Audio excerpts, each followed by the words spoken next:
Hello guys, welcome back to my YouTube channel Mission Study. जैसा कि friends हम MA Sanskrit की क्लासेस चला रहे हैं, उसी के पार्ट 12 में हम यजुर्वेद और अथर्ववेद की बात करेंगे।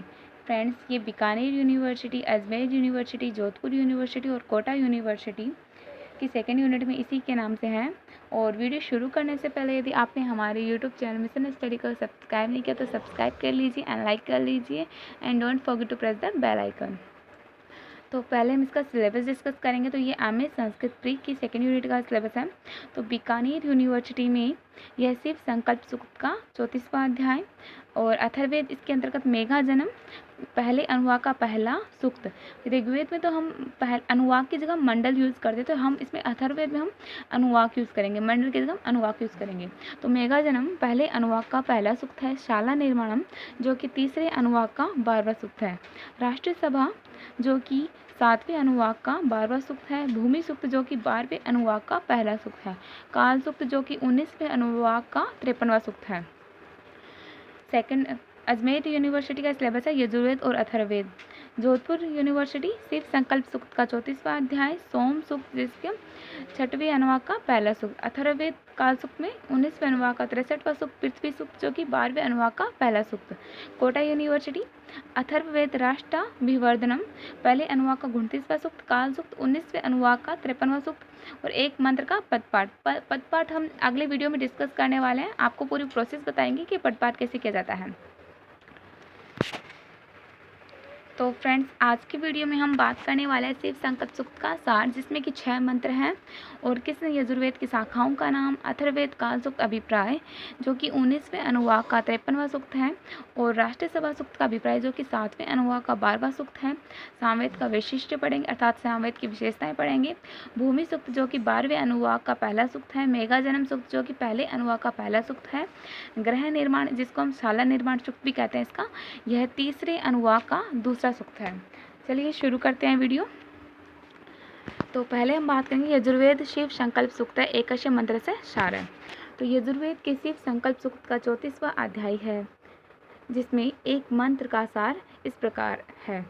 तो शिव संकल्प सूक्त यजुर्वेद में यह शुक्ल यजुर्वेद की शाखा है, जिसका शिव संकल्प नामक सूक्त नामक 34वां अध्याय है। यजुर्वेद की 2 शाखाएं हैं, शुक्ल यजुर्वेद और कृष्ण यजुर्वेद, जिसमें शुक्ल यजुर्वेद का 34वां अध्याय है शिव संकल्प सूक्त। तो इसमें हमें एक सूत्र का एग्जाम में पूछा जाएगा कि शिव संकल्प सूक्त का एक मंत्र का सार लिखिए। तो आप कैसे लिखेंगे? तो मैंने यहाँ पे 3 श्लोक का सार दिया है। तो पहला है, जो जागते रहने वाले व्यक्ति से भी दूर चला जाता है तथा जो आत्मा का दर्शन करने वाला है तथा जो सुषुप्ति अवस्था में उसी प्रकार लौट आता है जो दूरगमन स्वभाव वाला होता है। आप इस सूक्त का यह सार भी लिख सकते हो। अगर आप यह नहीं लिखना चाहते हो, आप ऐसे भी लिख सकते हो, जिस मंत्र में ऋचाएँ शाम यजुस्रत नाभि में आरोह की तरह प्रतिष्ठित है तथा जिसमें प्रजाओं का निखिल विषय ज्ञान ओतप्रोत है अथवा व्याप्त है, वह मेरा मन शुभ संकल्प वाला है। अगर आप इसकी जगह आप ये भी लिख सकते हो, देखिए, अच्छे सारथी की भांति जो मन रथ में जुड़े घोड़ों के समान मनुष्य को बार बार इधर उधर विषय मार्ग पर नियंत्रित करता है, जो हृदय में प्रतिष्ठित है, जरा रहित एवं अति वेगवान, मेरा वह मन शिव संकल्प वाला हो।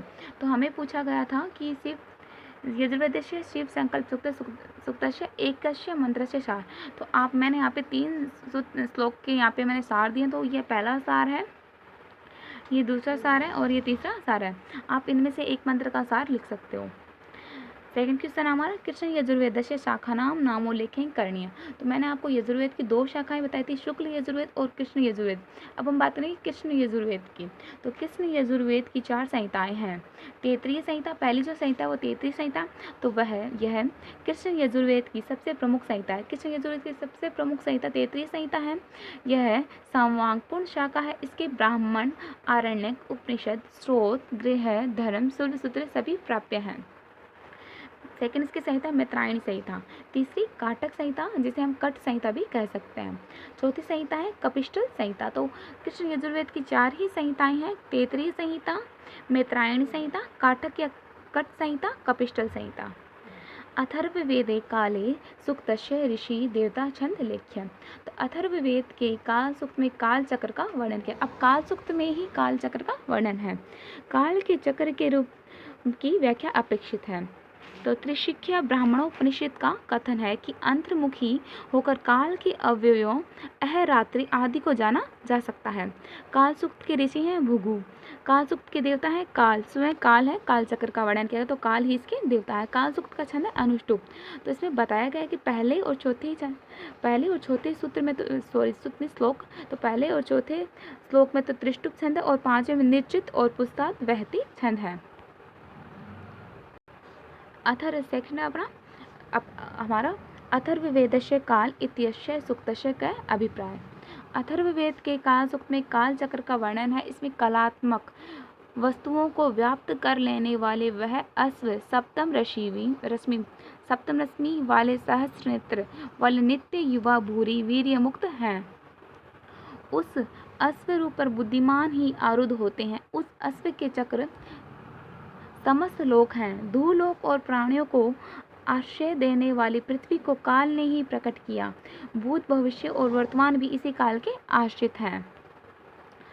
अथर्ववेदी गृह निर्माण मित्यस्य सूक्तस्य ऋषि देवता लिख्य। तो गृह निर्माण का एक अन्य नाम है शाला निर्माण सूक्त, जो कि तीसरे अनुवाक का 12वां सूक्त है। तो अथर्ववेद के तृतीय अनुवाक में 12वां सूक्त है। यह शाला निर्माण गृह निर्माण सूक्त से अवतरित है, यानी इसे शाला निर्माण नाम से भी जाना जाता है। इसमें खंभों के सहारे शाला के निर्माण की चर्चा कर शाला के गुणों पर प्रकाश डाला गया। इसमें क्या है कि खंभों के सहारे शाला के निर्माण की चर्चा कर शाला के गुणों पर प्रकाश डाला गया है। शाला निर्माण के ऋषि हैं ब्रह्मा। देवता है शाला या फिर गृह निर्माण, तो ग्रह भी इसके देवता होंगे। छंद है त्रिष्टुप। वैसे हमने देखा होगा कि ऋग्वेद की ज़्यादातर सूक्त में तो त्रिष्टुप ही छंद था और इसमें अथर्ववेद के ज़्यादातर सूक्तों में भी त्रिष्टुप छंद ही मिलेगा आपको।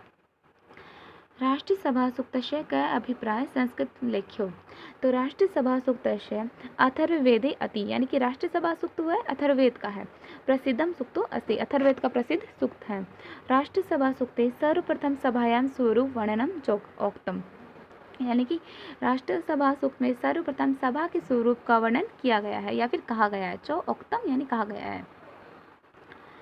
ऋषि शौनक कथ्यते यत् की सभा च मां समिति च चावतां प्रजापते दूरदूरेतरो समिदाने येन संगच्छा उपमा स शिक्षाचरु वदानि पितर संगतेषु। अर्थ सभा च समिति च प्राप्तं प्रजापते राजानां दुधितरो पोषमेव च येन संगच्छा मम रक्षणी करिष्यामि।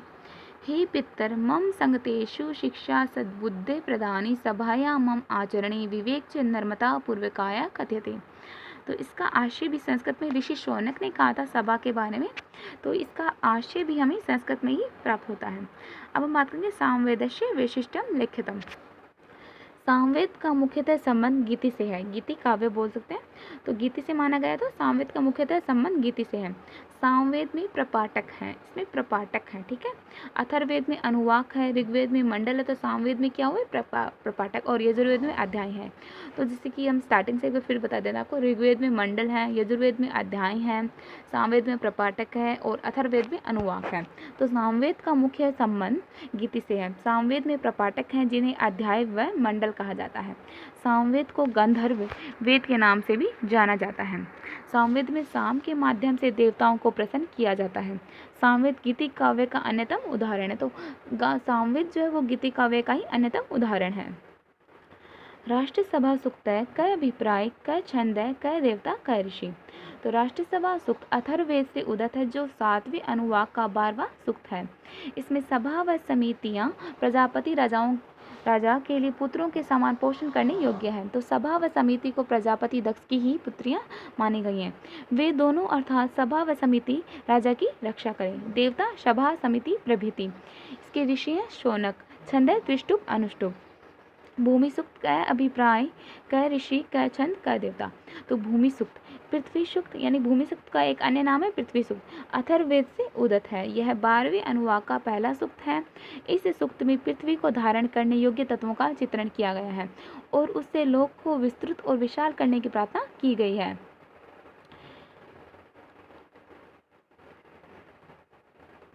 तो भूमि सूक्त के जो ऋषि हैं वो है अथर्वा ऋषि। देवता है भूमि और या फिर पृथ्वी भी मान सकते हैं। छंद है त्रिष्टुप। लास्ट हमारा है मेघाजनन सूक्त का आश्रय ऋषि छंद।